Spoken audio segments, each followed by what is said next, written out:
তাসবিহে ফাতেমা আপনার মনের সকল ব্যথা দূর করবে ইনশাআল্লাহ। একটু সময় নিয়ে পড়বেন, ইনশাআল্লাহ ঠকবেন না, ভালো লাগবে। বিসমিল্লাহির রহমানির রহিম অর্থ শুরু করছি আল্লাহর নামে, যিনি পরম করুণাময় অতি দয়ালু।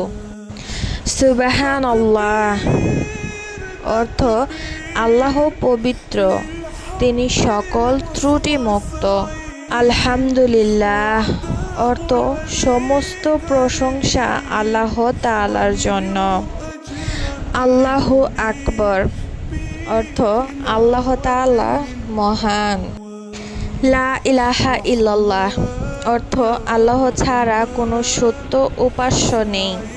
লা হাওলা ওয়ালা কুওয়াতা ইল্লা বিল্লাহ অর্থ কোনো শক্তি বা ক্ষমতা নেই আল্লাহ ছাড়া।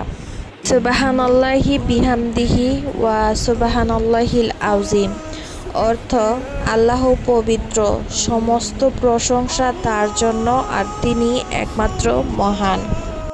আস্তাগফিরুল্লাহ অর্থ আমি আল্লাহর কাছে ক্ষমা চাই। লা ইলাহা ইল্লাল্লাহু ওয়াহদাহু লা শারীকা লাহু লাহুল মুলকু ওয়া লাহুল হামদ ওয়া হুয়া আলা কুল্লি শাইইন কাদির অর্থ আল্লাহ ছাড়া কোনো ইলাহ নেই, তিনি এক, তার কোনো অংশীদার নেই, সমস্ত রাজত্ব তার, সমস্ত প্রশংসা তার, তিনি সবকিছুর উপর সর্বশক্তিমান।